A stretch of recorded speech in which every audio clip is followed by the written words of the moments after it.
Hello student, आज हम start करेंगे नया कंसेप्ट जिसका नाम है डायरेक्टर चैप्टर के अंदर अपॉइंटमेंट ऑफ एमडी, आपका होल टाइम डायरेक्टर और manager. Appointment of MD, whole time director और मैनेजर। तो यहां पे जो बात हो रही है बेटा, सारे डायरेक्टर की अपॉइंटमेंट की बात नहीं है। यहां पे जो अपॉइंटमेंट हो रहा है वो है आपके एग्जीक्यूटिव डायरेक्टर।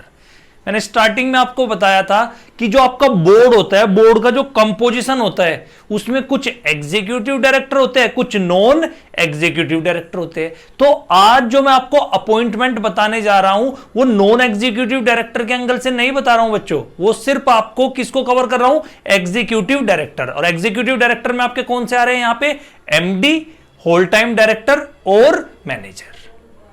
स्टार्ट करते हैं। जब भी आप appointment of MD, whole time director और मैनेजर की बात करें तो कंपनीज एक्ट का सेक्शन 196 अप्लाई होगा। कौन सा अप्लाई होगा, 196।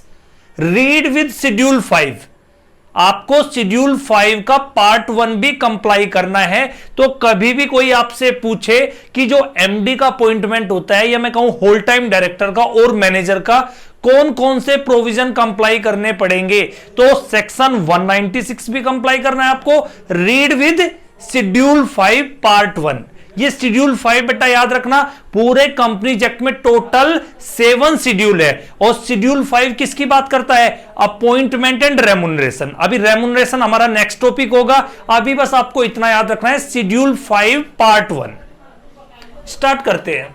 सबसे पहले हमें पता होना चाहिए MD, manager, whole time director, ये तीनों टर्म आपको पता होनी चाहिए। पहले आपको इनकी डेफिनेशन में आपको समझाऊंगा, उसके बाद मैं आपको प्रोविजन बताऊंगा। तो सबसे पहले अगर मैं देखो बेटा एक बात और, आपके सीएम में इंटर के लेवल से मैं आपको पढ़ा रहा हूं, आपके एग्जाम में सिर्फ 2 ही appointment of MD, whole time director की बात की है, मैनेजर वर्ड यूज नहीं किया है। लेकिन जब एक्चुअल इस सेक्शन को पढ़ते हैं यहां पे तीनों की बात हो रही है, एमडी, होल टाइम डायरेक्टर और मैनेजर। तो मैं मैनेजर को भी हल्का सा एक डिस्कशन करूंगा। तो सबसे पहले हम जानते हैं सर एमडी कौन होता है। Best example Reliance company. Reliance company के मैनेजिंग डायरेक्टर कौन है, आपको पता है, मुकेश अंबानी। तो भाई अपॉइंटमेंट ऑफ एमडी, तो सबसे पहले टर्म कौन सी क्लियर करते हैं, एमडी। कोई आपसे पूछे एमडी की डेफिनेशन कहां पे डिफाइन है, 2 close 54। 2 close 54 of companies act 2013 define MD. अब वहां पे क्या डिफाइन है उसको समझते हैं। एमडी मीन्स ए डायरेक्टर। एमडी मीन्स ए डायरेक्टर। सबसे पहली बात सुनो बच्चों, एमडी बनने के लिए आपका डायरेक्टर होना जरूरी है। एमडी बनने के लिए पहले आप कौन सी पोजीशन होल्ड कर रहे हो, डायरेक्टर की। तभी आप क्या, सपोज कीजिए आप हमारी कंपनी में डायरेक्टर हो, आपको ही बोर्ड क्या अपॉइंट कर सकता है, एमडी। क्या बिना डायरेक्टर के किसी को डायरेक्टली एमडी बना सकते हैं, नहीं। एक एमडी बनने के लिए पहले कौन सी पोजीशन होल्ड करनी जरूरी है, डायरेक्टरशिप। आप नॉर्मल डायरेक्टर थे, उसी को ही आप क्या बना सकते हो, एमडी। क्या डायरेक्टली आप एमडी अपॉइंट कर सकते हैं, नहीं। तो सबसे बड़ी बात बेटा, मैनेजिंग डायरेक्टर मीन्स ए डायरेक्टर। एमडी बनने के लिए आपका डायरेक्टर होना जरूरी है। सेम बात मैं मैनेजर की भी कर लेता हूं, मैनेजर बनने के लिए डायरेक्टर का होना जरूरी नहीं है। दोनों का सबसे बड़ा डिफरेंस, एमडी कौन होता है, एमडी मीन्स ए डायरेक्टर। यानी अगर आप एमडी की पोजीशन होल्ड कर रहे हैं तो आपका पहले क्या होल्ड करना जरूरी है, डायरेक्टरशिप। जिसके पास डायरेक्टरशिप है आप उसी को ही क्या कर सकते हैं, एमडी अपॉइंट कर सकते हैं। ऐसे नहीं कि डायरेक्टली किसी को आपने बाहर मिस्टर एक्स को अपॉइंट किया एज ए एमडी, तो पहले उसे क्या कराना पड़ेगा, कोई डायरेक्टरशिप होल्ड करेगा, उसके बाद उसको क्या अपॉइंट किया जाएगा, एज ए एमडी। तो एमडी बनने के लिए डायरेक्टर का होना जरूरी है। यानी एमडी जब आप पोजीशन होल्ड कर रहे हो पहले आपके पास क्या होनी चाहिए, directorship. MD means A director who by virtue of, 4 तरीके से आप एमडी को अपॉइंटमेंट कर सकते हैं। कितने तरीके से बच्चों, 4 तरीके से आप एमडी का अपॉइंटमेंट कर सकते हो। पहला तरीका, एओए ऑफ द कंपनी। भाई जब भी कोई कंपनी इनकॉर्पोरेट होती है उसके 2 डॉक्यूमेंट बनते हैं, फर्स्ट एमओए, सेकंड एओए। जब भी कोई कंपनी इनकॉर्पोरेट होती है उसके 2 डॉक्यूमेंट बनते हैं, एक होता है एमओए, एक एओए। तो आप जब एमडी का अपॉइंटमेंट करना चाहते हो तो कैसे कर सकते हो, आप अपने एओए में मेंशन कर सकते हैं कि एमडी का अपॉइंटमेंट कैसे होगा। एओए क्या डिफाइन करता है, internal rule and regulation of the company. तो जब हमने कंपनी बनाई, अपने आर्टिकल ऑफ एसोसिएशन बनाए, तो उस वक्त हम मेंशन कर सकते हैं कि एमडी का अपॉइंटमेंट कैसे होगा। तो एक तरीका तो कैसे कर सकते हैं हम, एओए ऑफ कंपनी। दूसरा, कोई एग्रीमेंट विद कंपनी, भाई जिस भी एमडी को अपॉइंटमेंट करना चाहती है कंपनी, उसके साथ क्या होगा, एक एग्रीमेंट होगा। उसके साथ क्या होगा, कंपनी एक एग्रीमेंट करेगी, कॉन्ट्रैक्ट ऑफ अपॉइंटमेंट। तो दूसरा तरीका क्या हो सकता है, एग्रीमेंट करके एमडी के साथ कंपनी उसको अपॉइंट कर सकती है। तीसरा तरीका, जनरल मीटिंग में शेयर होल्डर की मीटिंग बुलाएगी और रेजुलेशन पास करके एमडी को अपॉइंटमेंट कर लेगी। और fourth, bytes board of director, board of director भी कर सकते हैं। एमडी को अपॉइंट कैसे करेंगे, बोर्ड मीटिंग में बोर्ड रेजुलेशन पास करके। तो भाई पहली बात आपको पता चली, एमडी डिफाइन है 2 क्लॉज 54। सेकंड बात आपको क्या पता चली, एमडी बनने के लिए डायरेक्टर का होना जरूरी है। उसका पहले क्या होना जरूरी है, डायरेक्टर। कितने तरीके होते हैं सर एमडी को अपॉइंट करने के, 4 तरीके। या तो आप अपने आर्टिकल बनाते समय ही मेंशन कर दो कि कैसे अपॉइंट करोगे। दूसरा तरीका आपका क्या है, एग्रीमेंट के थ्रू। तीसरा तरीका क्या है, जनरल मीटिंग में रेजुलेशन पास करा लो। फोर्थ क्या है, बोर्ड ऑफ डायरेक्टर अपॉइंट कर सकते हैं बोर्ड मीटिंग में, बोर्ड रेजुलेशन पास करा के। तो 4 तरीके। Is entrusted with substantial power of management of the affair of the company. ये जो एमडी है बच्चों, मैनेजिंग डायरेक्टर, इसके पास क्या है, substantial power of the management. जो कंपनी की जो मेन काम होते हैं बेटा, जो मेन पावर है वो किसके पास होगी, एमडी के पास। तो इसको क्या बोलते हैं, इसके पास ये क्या होल्ड करता है, substantial power of the management. जो मैनेजमेंट में जो सब्सटेंशियल मेन पावर किसकी होती है, जो सब्सटेंशियल पावर है, मेन पावर है, वो किसके पास होती है, एमडी के पास होती है। इंक्लूड, देखो डेफिनेशन क्या है, मींस इंक्लूड, आपने पढ़ा है। तो इंक्लूड में क्या लिखा हुआ है, ए director occupying the position of MD by what ever name called. Suppose कीजिए आपकी कंपनी में नाम कुछ और भी हो सकता है, लेकिन हम क्या चेक करेंगे, क्या इसके पास सब्सटेंशियल पावर ऑफ मैनेजमेंट है। हाँ बिल्कुल है, नाम तो इसका एमडी नहीं बोलते हैं, वहां पे नाम कुछ और ले रहे हैं बेटा, कंपनी में अलग पोस्ट दी हुई है, लेकिन उसका जो पावर है, उसकी पावर क्या है, उसके पास सब्सटेंशियल पावर ऑफ मैनेजमेंट। तो देखो क्या बोला, को एक डायरेक्टर अगर वो position hold, A director occupying the position of MD by what ever name called. भाई हो सकता है उसका नाम कुछ और हो कंपनी में, लेकिन हमें यह चेक करना है क्या वो substantial power of management company की होल्ड करता है या नहीं। क्लियर बेटा। उसके बाद बात करते हैं होल टाइम डायरेक्टर, क्योंकि अपॉइंटमेंट यहां पे किसकी बात हुई है, एग्जीक्यूटिव डायरेक्टर की। एग्जीक्यूटिव डायरेक्टर में आपने पहले एमडी जान लिया, अब हम बात करते हैं होल टाइम डायरेक्टर। फिर मैं प्रोविजन बताऊंगा क्या प्रोविजन है। होल टाइम डायरेक्टर, भाई होल टाइम डायरेक्टर का मतलब वो डायरेक्टर जो हमारी कंपनी को अपना होल टाइम क्या करता है, डिवोट करता है हमारी कंपनी के लिए। जो पूरा दिन हमारी कंपनी पे होल टाइम किस पे डिवोट करता है, हमारी कंपनी में, उसको क्या बोलते हैं, होल टाइम डायरेक्टर। और whole time director is a executive director. अब ध्यान से सुनो बच्चों, सपोज कीजिए कोई हमारे यहां पे एक एम्प्लॉय है, पूरा दिन हमारे यहां सुबह 9 आता है बेटा, 6 बजे तक काम करता है, एम्प्लॉय है। हमने उसको अगर पार्ट टाइम डायरेक्टर भी अपॉइंट कर लिया ना, तो अगर वो होल टाइम एम्प्लॉयमेंट में है प्लस डायरेक्टर है, वेदर पार्ट टाइम या फुल टाइम, तो उसको आप क्या बोलेंगे, होल टाइम डायरेक्टर। याद रखना, अगर वो पार्ट टाइम डायरेक्टर भी अपॉइंट किया है ना, फिर क्यों सर उसको होल टाइम बोल रहे हो, क्योंकि वो होल टाइम एम्प्लॉयमेंट में है कंपनी के। तो देखो होल टाइम डायरेक्टर का मतलब क्या, as including a director in the whole time employment of the company. Suppose कीजिए कि एम्प्लॉय हमारी कंपनी के अंदर है, एम्प्लॉय, हमने उसको क्या अपॉइंट कर लिया, part time director. Employment plus part time director is equal to whole time director. तो होल टाइम डायरेक्टर का मतलब जो फुल टाइम डिवोट करता है हमारी कंपनी के लिए। फिर हम बात करते हैं मैनेजर। मैनेजर आपके डेफिनेशन नहीं दी हुई है सीएम इंटर में, ना ही यहां पे जब प्रोविजन की बात होती है मैनेजर को क्या कर दिया, स्किप कर दिया है, लेकिन एक्चुअल में मैनेजर भी लिखा हुआ है वहां पे। मैनेजर का मतलब क्या होता है बेटा, मैनेजर और एमडी में डिफरेंस समझो। एमडी डिफाइन है 2 क्लॉज 54 में, मैनेजर डिफाइन है 2 क्लॉज 53 में। एमडी के 4 तरीके बताए मैंने अपॉइंट करने के, ठीक है। तो मैनेजर जो होता है, क्या मैनेजर बनने के लिए डायरेक्टर होना जरूरी है, नहीं। क्या एमडी बनने के लिए डायरेक्टर होना जरूरी है, पहले, बिल्कुल। एक डिफरेंस ये भी हो गया।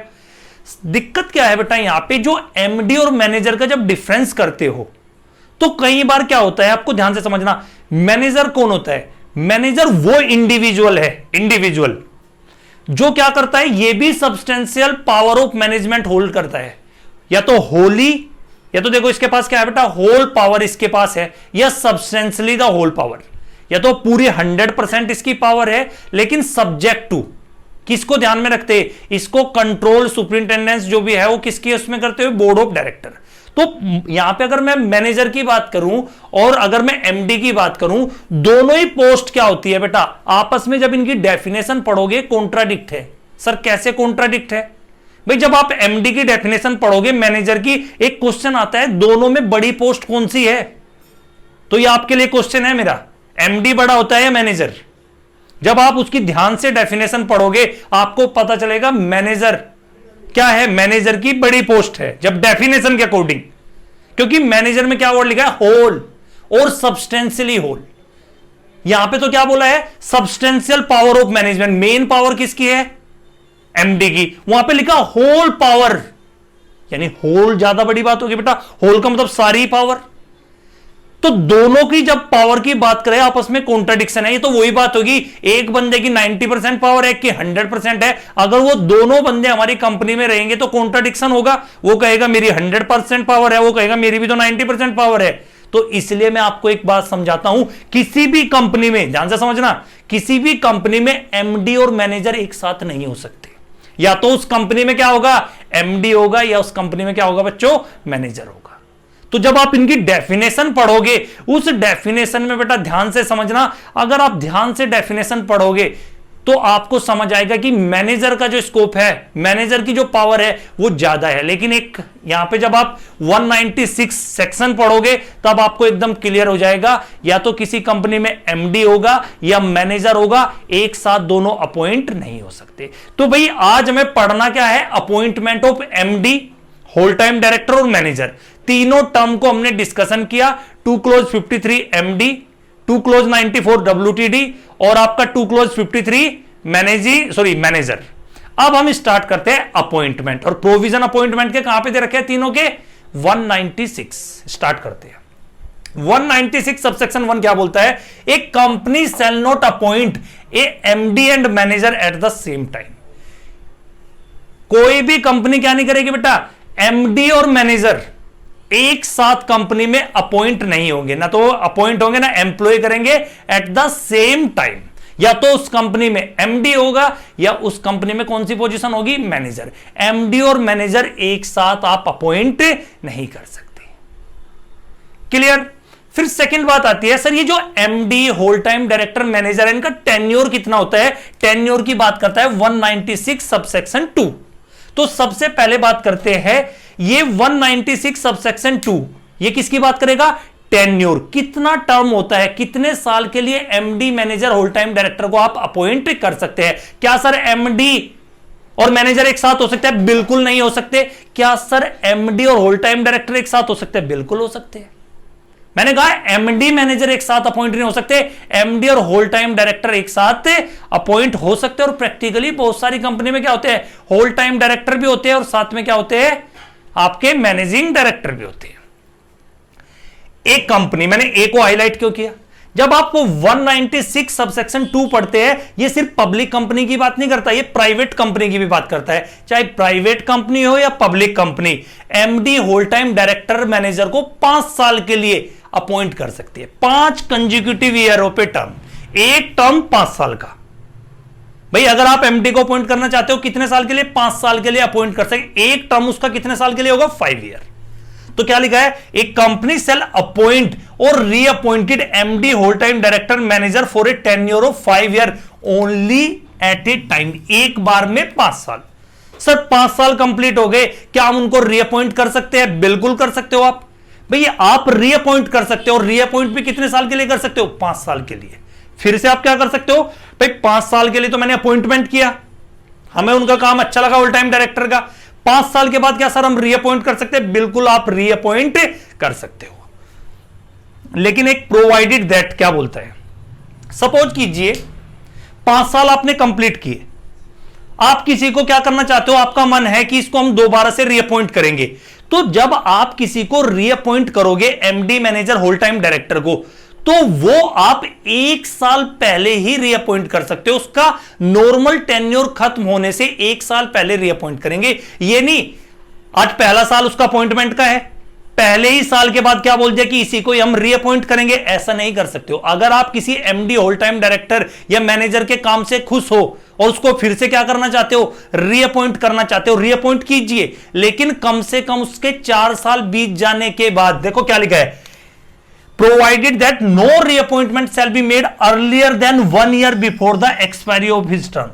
जैसे ही उसके नॉर्मल 4 साल कंप्लीट हो गए उसके बाद आप डिसाइड कीजिए कि आप उसको रीअपॉइंट करना चाहते हो या नहीं। भाई 5 साल के बाद तो आप कर ही सकते हो, आप 4 साल उसके नॉर्मल पीरियड कंप्लीट होने के बाद भी 1 साल पहले उसका टेन्योर, नॉर्मल टेन्योर खत्म होने से पहले आप डिसाइड कर सकते हो कि आप उनको अपॉइंट करना चाहते हो, सॉरी अपॉइंट नहीं, रीअपॉइंट करना चाहते हो या नहीं। सर ऐसा क्यों बोला है? भाई कम से कम उनका ये तो देखो कि उन्होंने 4 साल, उनको चेक तो करो कि उन्होंने अच्छे से काम किया है। भाई तुम पहले ही साल में किसी को कैसे रीअपॉइंट कर सकते हो? पहले उसको 4 साल का उसका टेन्योर देखो, उसकी परफॉर्मेंस चेक करो, उसके बाद 1 साल पहले डिसाइड करो कि आप इसी को ही रीअपॉइंट करना चाहते हो या नहीं करना चाहते हो। तो भाई अगर आप रीअपॉइंट, क्या सर एमडी मैनेजर रीअपॉइंट हो सकते हैं? बिल्कुल हो सकते हैं। कितने टाइम पहले? जो नॉर्मल टेन्योर है उसके 4 साल बीत जाने के बाद, और उसका 1 साल जो रिमेनिंग बचा है उस पीरियड में आप डिसाइड कर सकते हो, अपॉइंट कर सकते हो उसको, क्या कि आप उनको रीअपॉइंट करना चाहते हो या नहीं। आगे, disqualification for MD, whole time director और मैनेजर। सर डिस्क्वालिफिकेशन तो हमने पहले भी पढ़ी थी, वो डिस्क्वालिफिकेशन आपने डायरेक्टर की पढ़ी थी। और एक अच्छी बात यह है, जब डायरेक्टर की बात होगी, डिस्क्वालिफिकेशन ऑफ डायरेक्टर आप 164 पढ़ के आए हो। क्या सर उस डायरेक्टर में एमडी नहीं था? भाई मेरा मानना तो क्या है बेटा, वहां पे एमडी भी होना चाहिए, क्योंकि director include managing director also, whole time director also, क्योंकि जब डायरेक्टर आ गया तो डायरेक्टर में तो सब आ जाएंगे। तो 164 में सारे डायरेक्टर की बात थी, वहां पे तो स्पेसिफिकली थी। यहां पे जो डिस्क्वालिफिकेशन बताई वो स्पेशली लॉ मेकर ने दोबारा से फिर किसके लिए बताई? MD, whole time director, manager की कौन कौन सी डिस्क्वालिफिकेशन है, कब वो डिस्क्वालीफाई हो जाएगा। सबसे पहले जब भी आप MD, whole time director, manager को अपॉइंट करना चाहते हैं, उसकी एज क्या नहीं होनी चाहिए? 21 ईयर से कम नहीं होनी चाहिए। तो एज कितनी होनी चाहिए? 21 साल या उससे ज्यादा। मैक्सिमम एज कितनी हो सकती है MD, whole time director, manager की? 70 ईयर। सर 70 ईयर के बाद भी हम उसको क्या करना चाहते हैं? अपॉइंट करना चाहते हैं। भाई क्यों करना चाहते हो इस बूढ़े आदमी को? 70 साल का हो चुका है। बेटा तुम्हें भी पता है भाई वो बूढ़ा जरूर हो चुका है, लेकिन उसको जिंदगी का जो तजुर्बा है ना, वो जवान बच्चों के पास नहीं है अभी। ठीक है बेटा, उसके जो पावर है, उसकी जो उसकी इमेज है, जो गुडविल है, जो बैंक में उसकी पहुंच है कि वो किसी को फोन कर देता है, एकदम से आपको लोन ग्रांट हो जाता है। तो भाई एक्सपीरियंस है उस बंदे को, अपनी जिंदगी के इतने टाइम लगाए हैं। आपने लास्ट मोमेंट तक देखा होगा, राम जेठमलानी का नाम सुना होगा, लास्ट टाइम तक उनके क्या रेस्पेक्ट थी। तो एज नहीं फैक्टर करता बेटा, एज के साथ आपने क्या रेपुटेशन, उस एज में आपने क्या रेपुटेशन बनाई है समाज में। तो भाई हो सकता है उसकी रेपुटेशन है, हम चाहते हैं नहीं सर 70 ईयर के बाद भी आप क्या करो, आप कंटिन्यू करो। अब ये थोड़ा मोदी साहब 70 ईयर के हो जाएंगे, उन्हें साइड में लगा देंगे, वो बात अलग होती है बेटा। लाल कृष्ण आडवाणी जी और इन सबको साइड में लगा दिया गया, लेकिन एज सब क्या आएगी। अब मेरा यहां पे छोटा सा एक को क्या है बेटा कि 70 ईयर के बाद भी अगर आप किसी को एमडी अपॉइंट करना चाहते हो, कर सकते हो। आप अपने शेयर होल्डर की एक जनरल मीटिंग बुलाओ। जनरल मीटिंग हमेशा किसकी होती है? शेयर होल्डर की। वहां पे क्या पास कराओ? एसआर पास कराओ। सर एसआर का मतलब क्या? 75% और मोर वोट्स इन फेवर। अगर शेयर होल्डर ने 75% वोट्स उसके फेवर में दे दी बेटा, तो वो क्या करेगा? कंटिन्यू कर सकता है एज ए एमडी। तो मिनिमम एज 21, मैक्सिमम 70। आफ्टर 70 भी अपॉइंट करना चाहते हो, कर सकते हो। आपको एसआर पास करना पड़ेगा जनरल मीटिंग। और साथ में बेटा जब एसआर पास करोगे तो आपको एक बात क्लियरली पता है, जब भी कभी जनरल मीटिंग होगी तो जनरल मीटिंग का नोटिस किसके पास जाएगा? शेयर होल्डर के पास जाएगा। आपने जनरल मीटिंग चैप्टर में पढ़ा है, जब भी जनरल मीटिंग होगी 21 क्लियर डेज का नोटिस जाएगा शेयर होल्डर के पास। तो शेयर होल्डर के नोटिस में जब भी आपकी जनरल मीटिंग होने जा रही है, और जनरल मीटिंग क्यों हो रही है, आप उस 70 ईयर के बाद भी उसको एमडी अपॉइंट कराना चाहते हो, तो उसके लिए पहले आपको नोटिस भेजना पड़ेगा। जब आप नोटिस भेजोगे, उस नोटिस में आपको क्या देना पड़ेगा, एक्सप्लेनेटरी स्टेटमेंट जाएगा, एक एक्सप्लेनेटरी स्टेटमेंट, उसमें आपको रीजन और जस्टिफिकेशन बताना पड़ेगा कि 70 के बाद भी आप उसको क्यों अपॉइंट करना चाहते हो। कम से कम शेयर होल्डर को यह बात पता होनी चाहिए जब वो जनरल मीटिंग में आए, तो वो घर से सोच के आए कि जी मुझे वोट फेवर में करनी है या अगेंस्ट में, क्योंकि भाई एसआर तो पास कराना पड़ेगा, और एसआर कहां पे पास होगा, जनरल मीटिंग में। और जनरल मीटिंग किसकी होती है, शेयर होल्डर की होती है। और शेयर होल्डर की जब मीटिंग होगी तो पहले उन्हें नोटिस देना पड़ेगा, 21 डेज का नोटिस जाएगा। उस नोटिस के साथ क्या जाएगा, एक्सप्लेनेटरी स्टेटमेंट जाएगा, और उसमें क्या लिखा होगा, उसमें रीजन और जस्टिफिकेशन बताना है कि क्यों मैनेजमेंट उसको 70 ईयर के बाद भी अपने बोर्ड में as a MD whole time director और मैनेजर अपॉइंट करना चाहती है। क्लियर। एक नई अमेंडमेंट आई है बच्चों, आपके मॉड्यूल में नहीं होगी, आपको यह भी ध्यान से समझ के जाना, यह अमेंडमेंट है। क्या अमेंडमेंट है सर, सपोज कीजिए एसआर पास नहीं हुआ, 75% शेयर होल्डर ने अपनी अप्रूवल नहीं दी, 70 ईयर के बाद जिसको आप अपॉइंट करना चाहते होते as a MD whole time director manager, उन्होंने अप्रूवल नहीं दी। फिर भी आप क्या कर सकते हो, उस बूढ़े आदमी को अपने बोर्ड में एमडी अपॉइंट कर सकते हो। कैसे, पहली कंडीशन, भाई 75% ना मिली हो अप्रूवल, लेकिन कम से कम उसे वोट कितनी मिली हो, मेजोरिटी वोट मिली हो। उसको वोट कितनी मिली हो, majority vote in favour. Sir समझे नहीं भाई, मैंने वैसे रूल किया था 75% वोट चाहिए थे, वोट 75% में नहीं फेवर में थी, 52% थी। तो भाई 52 कहूं मैं, 51 कहूं, तो मेजोरिटी वोट तो उसको फेवर में थी ना। तो अगर भले ही 75% वोट ना मिली हो उसको, लेकिन उसको मेजोरिटी वोट मिल जाए, और मेजोरिटी क्या, मोर देन 50% वोट मिली है उसको, 75 तो नहीं मिली लेकिन मेजोरिटी वोट मिली है। और मैनेजमेंट को कंपनी की क्या लगता है, उनको लगता है कि कंपनी के बेनिफिशियल के लिए इसका एमडी बनना जरूरी है, तो वो क्या कर सकती है, सेंट्रल गवर्नमेंट से अप्रूवल लेके उसको अपने बोर्ड में कंटिन्यू कर सकते हैं। एक नई अमेंडमेंट आई है। पहले क्या चाहिए था, एसआर। अब मैं कह रहा हूं कि एसआर अगर पास भी नहीं हुआ है, दो चीजें आप कर लीजिए, फिर भी वो कंटिन्यू कर सकता है। एक तो उसको मेजोरिटी वोट मिली हो, और दूसरा सेंट्रल गवर्नमेंट ने अप्रूवल दे दी हो, और साथ में जब आपने एप्लीकेशन लगाई है सेंट्रल गवर्नमेंट के पास, सेंट्रल गवर्नमेंट भी आपकी बात से सेटिस्फाई है। किस बात से, कि वो इंपॉर्टेंट बंदा है जिसको हम बोर्ड में क्या रखना चाहते हैं, एमडी अपॉइंट करना चाहते हैं, वो कंपनी के बेनिफिट में है ये डिसीजन। क्लियर। ये थी आपकी पहली डिस्क्वालिफिकेशन। सेकंड, अगर वो इंसोल्वेंट है तो वो क्या है, डिस्क्वालीफाई है। भाई अगर कोई बंदा इंसोल्वेंट है, क्या उसको MD whole time director manager appoint किया जा सकता है, नहीं किया जा सकता।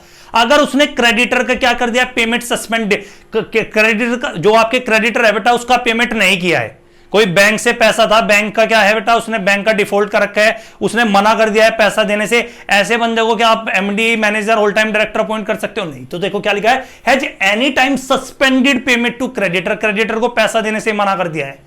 या कन्विक्टेड, वो कोर्ट के द्वारा क्या पाया गया, कन्विक्टेड, आरोप सिद्ध हो चुके हैं, वो कन्विक्टेड पाया गया है कोर्ट के द्वारा। सिर्फ इतने से काम नहीं चलेगा, एंड मैंने रेड में क्यों लिखा, दोनों क्राइटेरिया एक साथ देखने हैं। And sentence for a period time more than 6 month, भाई वो कन्विक्टेड भी पाया गया है कोर्ट के द्वारा, और उसको सजा 6 महीने से ज्यादा की मिली है। अगर ये दोनों क्राइटेरिया सेटिस्फाई हो जाते हैं, ऐसे पर्सन को आप MD whole time director manager appoint नहीं कर सकते। सर ये तो हो गया हमारा 196 सबसेक्शन 3। अब ध्यान से सुनो, 196 तो कंप्लाई करना ही पड़ेगा आपको एमडी होल टाइम डायरेक्टर और मैनेजर को अपॉइंट करने के लिए, या मैं बोलूं एग्जीक्यूटिव डायरेक्टर को अपॉइंट करने के लिए। साथ में आपको 4 एडिशनल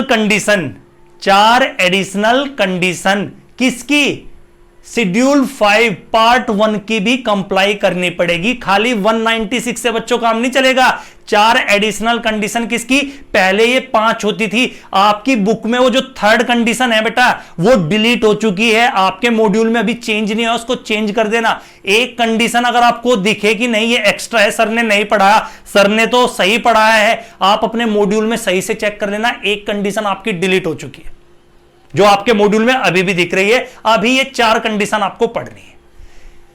पहला बेटा 19 एक्ट की एक लिस्ट है आपके मॉड्यूल में। अब मैं 19 एक्ट पे नहीं जाऊंगा, एग्जांपल बता सकता हूं 19 एक्ट के, मैं 19 एक्ट आपको खुद याद करने हैं।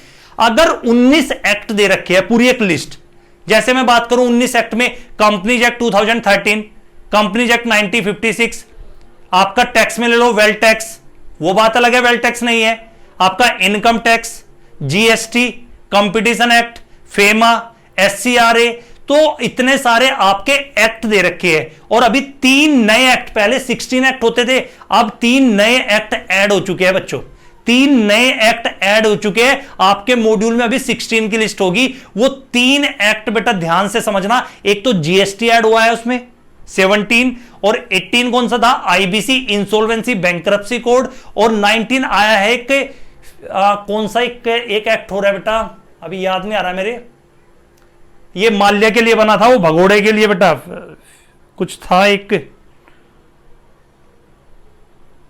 ठीक है, एक बार देख लेना बेटा, कुछ था, मेरे याद क्लिक नहीं कर रहा है अभी, फ्यूजिटिव कुछ करके एक एक्ट था, वो स्पेशली इसके लिए बना था, जो भगोड़े थे, जो भाग गए थे ना, उनके लिए एक एक्ट आया है, फ्यूजिटिव कुछ करके बेटा एक एक्ट आया है आपका, ये 19 एक्ट है। इस 19 एक्ट को, अगर इन 19 एक्ट में उस पर्सन को 1 दिन की भी सजा हुई है, 1 दिन की भी, या उस पर फाइन लगा है 19 एक्ट में 1000 रुपए से ज्यादा का, तो ऐसे पर्सन को क्या आप एमडी अपॉइंट कर लोगे? नहीं। भले ही आपने 196 की बातें फॉलो की हो, लेकिन शेड्यूल 5 को भी साथ में पढ़ना है। शेड्यूल 5 को भी एडिशनली 4 जो कंडीशन है वो सेटिस्फाई करनी पड़ेगी MD all time director manager के अपॉइंटमेंट के लिए। पहला क्या बताया मैंने, 19 एक्ट में ना तो 1 भी दिन की उसे सजा हुई हो उस पर्सन को जिसको आप MD manager all time director appoint करना चाहते हो, और ना उस पर फाइन लगाओ किससे, नोट एक्सीडिंग ₹1000। अगर 1000 का भी फाइन है, सेबी ने आप पे 1000 रुपए का फाइन लगाया हुआ है, तो भी आप गए, कंडीशन सेटिस्फाई नहीं कर पा रहे हो। दूसरा, उसको डिटेन किया गया है, उसको डिटेन पकड़ा गया है फॉर एनी पीरियड, कितने भी पीरियड के लिए, अंडर कोफीपोसा एक्ट, इसको याद कर लेना, conservation of foreign exchange, prevention of smuggling activity act 1974, तो मैंने शॉर्ट में बताया COFEPOSA, conservation of foreign exchange, prevention of smuggling activity act 1974।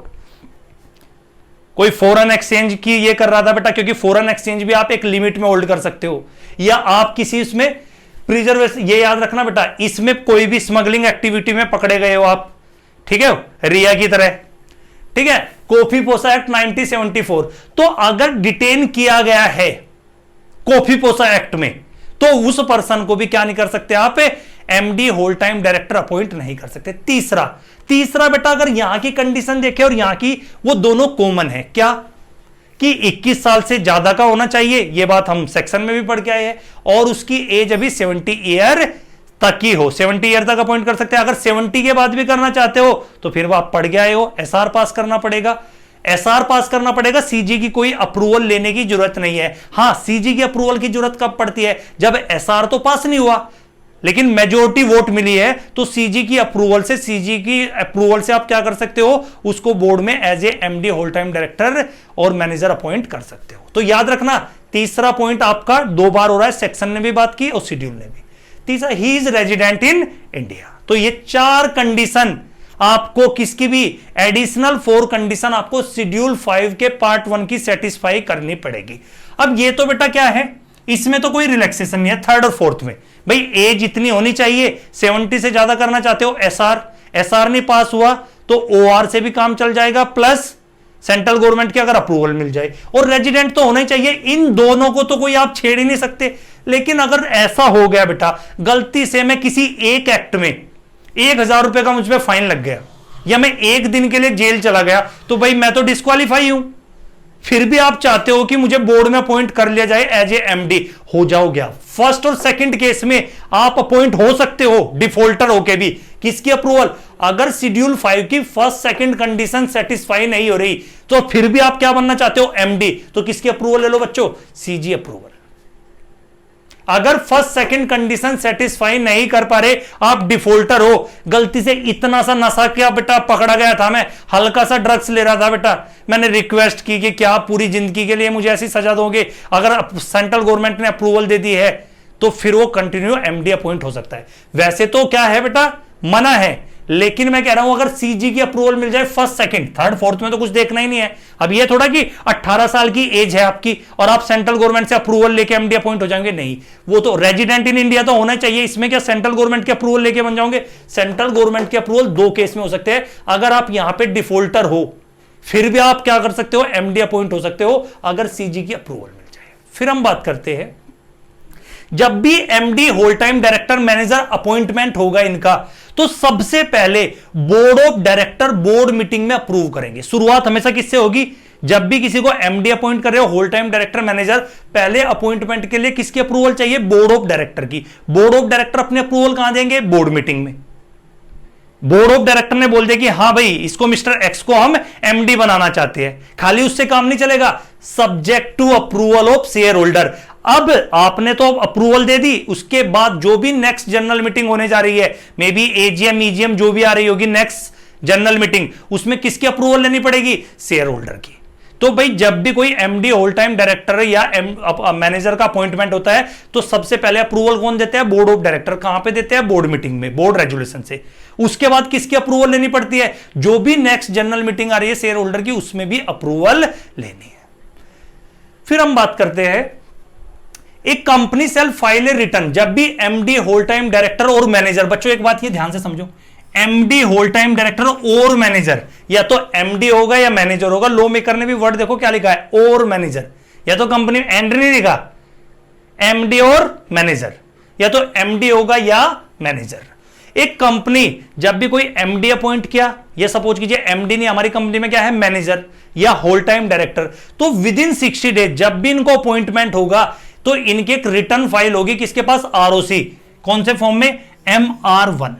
तो जब भी एमडी होल टाइम डायरेक्टर या आपका मैनेजर अपॉइंटमेंट होगा तो विद इन 60 डेज आपको MR1 फाइल करना है आरओसी को।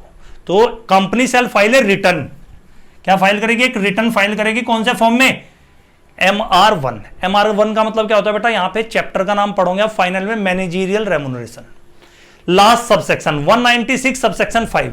अगर सपोज कीजिए कोई MD whole time director, board of director ने तो क्या कर दिया था? उसको अप्रूव, बोर्ड ऑफ डायरेक्टर ने बोला ओके, लेकिन जैसे ही हमारी 1 महीने के बाद नेक्स्ट जनरल मीटिंग हुई शेयर होल्डर की, शेयर होल्डर ने मना कर दिया इसको हम अपॉइंट नहीं करेंगे, रेजोल्यूशन उसके अगेंस्ट गया बेटा, रेजोल्यूशन फेल हो गया। ध्यान से सुनो, बोर्ड ऑफ डायरेक्टर ने पहला काम, ये पॉइंट पढ़ा गया, सबसे पहले कौन अप्रूव करेंगे? Board of director. Board of director ने मिस्टर एक्स को अप्रूव कर दिया। अब मिस्टर एक्स को किसकी भी अप्रूवल लेनी थी? शेयर होल्डर की, लेकिन नेक्स्ट जनरल मीटिंग में शेयर होल्डर ने अप्रूवल नहीं दी, तो उस बीच में जो एक्ट किया है इसने, वो इनवैलिड नहीं होगा।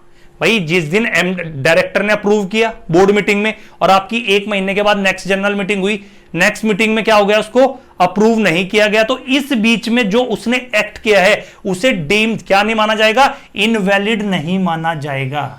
तो देखो क्या लिखा है, where an appointment of MD whole time director और manager is not approve by company at general meeting, any act, ये एक्ट कंपनी एक्ट वाला नहीं है, एक्ट किया है जो भी काम किया है उसने, done by him before such approval shall not deem to be invalid, उसको इनवैलिड नहीं माना जाएगा। तो ये था आपका पूरा अच्छे से आपके एग्जाम में आपके एमसीक्यू क्वेश्चन को हिसाब से मैंने जानबूझ के कलरफुल उसमें किया है, तो आप ध्यान से इसको समझ के जाना। एग्जाम में आएगा तो 6 या 7 नंबर में आपका इसका क्वेश्चन आएगा। आपको मैंने तीनों टर्म को भी एक्सप्लेन किया और प्रोविजन को भी और साथ में शेड्यूल 5 को।